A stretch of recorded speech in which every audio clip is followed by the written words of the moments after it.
大家好，歡迎來到知定講堂。目前台灣內有賣國病毒肆虐，外有中共機艦騷擾，局勢可謂風雨飄搖。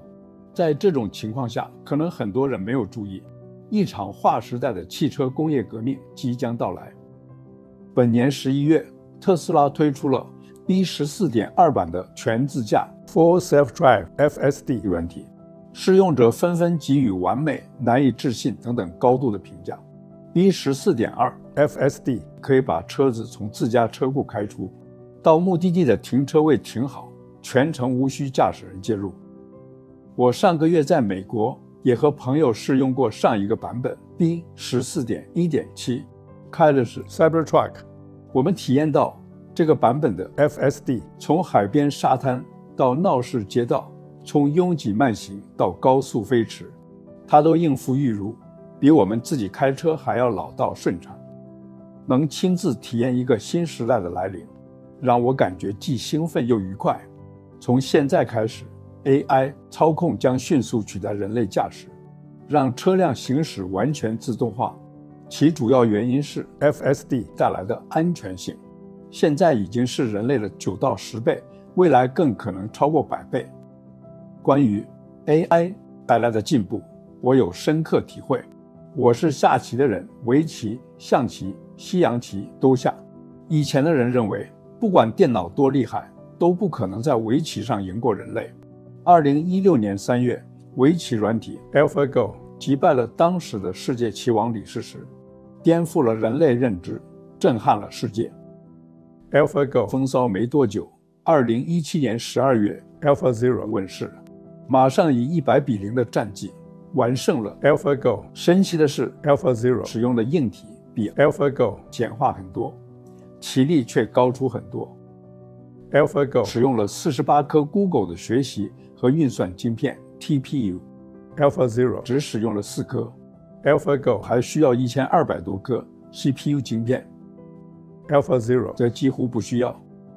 AlphaGo 下載了數十萬局人類棋譜，意圖模仿前人下法，所以需要複雜的硬體。但 AlphaZero 不抄襲人類下法，而是不斷自我對弈，自己學習，所以需要的硬體結構相對簡單，但效果驚人。一部 AlphaGo 完訓出師需要幾個月的時間，但一部 AlphaZero 訓練完成卻只需要大致34小時。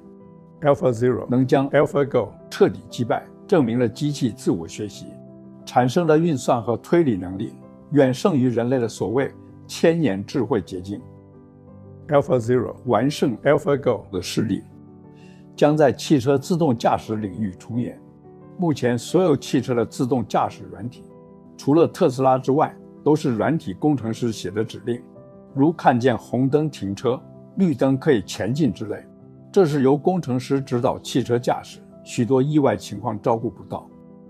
特斯拉的自駕軟體自 V12 版開始，拋棄了數十萬行以前工程師編寫的指令，讓特別設計的端到端神經網絡觀看超過10億英里的駕駛影片，自我學習，從而建立接近直覺的駕駛行為。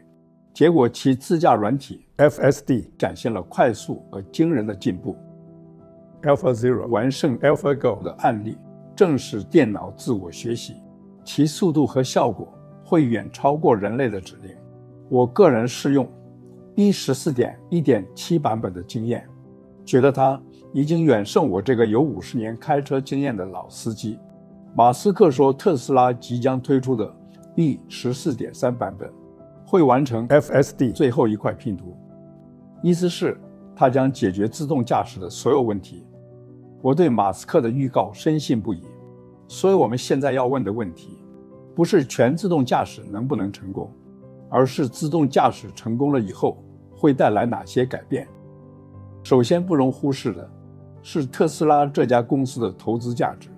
FSD 的成功讓特斯拉從電動車製造商升格成為自動駕駛的霸主。他們不僅能夠出售 FSD 的軟體，還能夠提供無人駕駛的計程車服務。由於節省了人力成本，未來特斯拉無人計程車 Robotaxi 的乘坐價格有望降為 Uber 的1/5，而其安全性和舒適性則會超過 Uber 許多倍。特斯拉用其自行研發的2個 AI4 晶片，就完成了全自駕 FSD 功能。但馬斯克仍然努力要推出 AI5 和 AI6 的下一代人工智能晶片。顯然，他除了電動車之外，還要繼續推動所有機器的智能化，如人形機器人等等。